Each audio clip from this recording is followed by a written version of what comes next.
Hi, welcome to the Negro Leagues Baseball Museum, the world's only museum dedicated to preserving and celebrating the rich history of African American baseball and its profound impact on the social advancement of America. And quite frankly, folks, it is that latter statement that grabs the hearts, the minds, the imaginations of the thousands of people who come here each and every year. Kansas City is the birthplace of the Negro Leagues, and so it is fitting that a Negro Leagues Baseball Museum be literally a stone's throw from where the Negro Leagues were formed in 1920.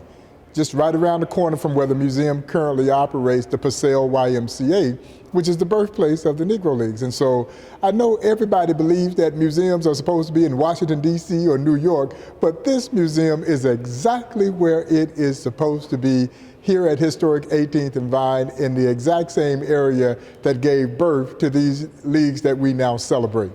Hi, I'm State Representative Mark Sharp here in Kansas City, State Representative out of South Kansas City in 36th District. Here at the Negro Leagues Baseball Museum today to celebrate and talk about the new legislation, Senate Bill 189, that recently went into effect this past August 28th. Where it creates a specialty Negro Leagues Baseball Museum license plate.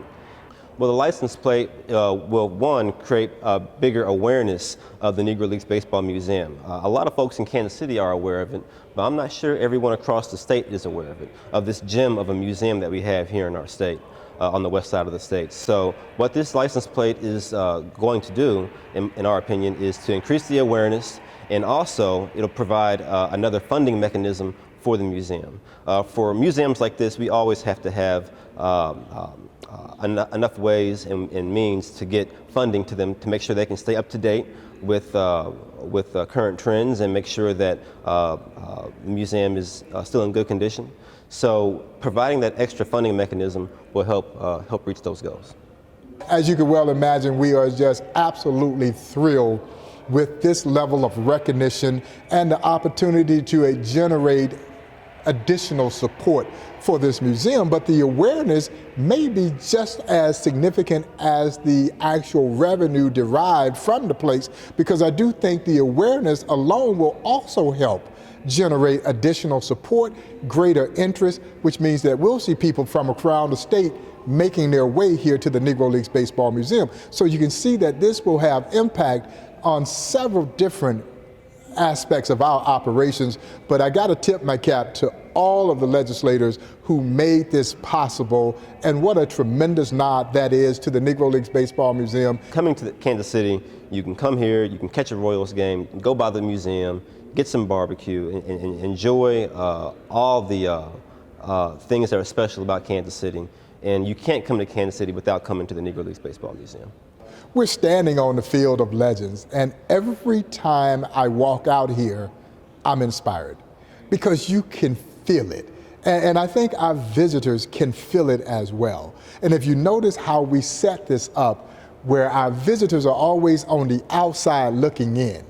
And so your challenge here is to learn their story, and then the last thing that happens at the Negro Leagues Baseball Museum is that you get to walk out on this field amongst these legends of the game, who of course are represented in the form of life-size bronze sculptures. They represent 10 of the first group of Negro Leaguers to be inducted into the National Baseball Hall of Fame. So that's how our all-star team was chosen. But I truly believe, by the time you've bared witness to everything that they had to endure just to play baseball in this country, when you walk out here, there is a feeling of belonging.